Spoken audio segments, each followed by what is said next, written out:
Welcome to the Ascent of Mount Carmel YouTube channel. This is the channel where we discuss the book Ascent of Mount Carmel by St. John of the Cross. We try to break it down. It's sort of like a Cliff Notes channel. Today we're on the 23rd chapter of the second book. Now, as you may recall, in the 11th chapter of the second book, St. John introduced us to the supernatural phenomena of the senses that he calls visions of the soul. And after the 11th chapter, he moved on to things like the imagination, and then he discussed imaginary visions. In this chapter, and in the chapters to come, St. John's going to come back to this topic of the visions of the soul, and he's going to expand upon them and break them down for us. These phenomena are nobler and more profitable than the normal experiences that we have of the senses, and also of the imaginary visions that we previously discussed, since they're more interior and they're purely spiritual. However, since they are still related to the senses and emulate them, they need to be rejected. Over the next several installments, we're going to be discussing the four types of these spiritual visions of the soul that St. John also briefly discussed in the 10th chapter. They are visions, revelations, locutions, and spiritual feelings. As we discussed in the 11th chapter, these experiences are spiritual and they don't involve any outward corporeal sense. They come to us in a passive manner, meaning passive on our part, by supernatural means. These things are intelligible to our understanding. They seem concrete, and the soul experiences them spiritually. St. John tells us that our intellectual faculty of understanding is the eye of the soul. You've got to search with the eyes of the soul.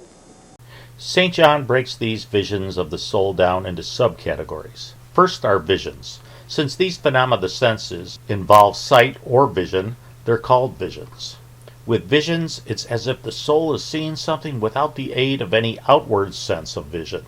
The second category involves revelations. The understanding can hear things that are revealed to it not from the outward senses, but supernaturally. The soul hears things that are not heard by the ears. The third category involves locutions. The hearing also receives other things, which are called locutions, and St. John will expand upon these. And finally, spiritual feelings. The supernatural phenomena that are received through the other senses, such as the sense of smell, the sense of taste, and the sense of touch, these are all called spiritual feelings. You may remember from chapter 11 that by clinging to these things, we'll have placed stones in our pathway toward divine union. As we also discussed in chapter 11, these things shouldn't be desired and they shouldn't be sought after by us, and we shouldn't work on bringing them about. If a day goes by where we don't experience these things, we should never feel disappointed by that. We should ignore them as entirely as possible as we can. In the coming chapters, St. John will shed more light on certain things in connection with each of them. Well, I hope you enjoyed this installment of Ascent of Mount Carmel. I know it was a short one. We'll be back again in about a week with another one. In the meantime, please pray for the church.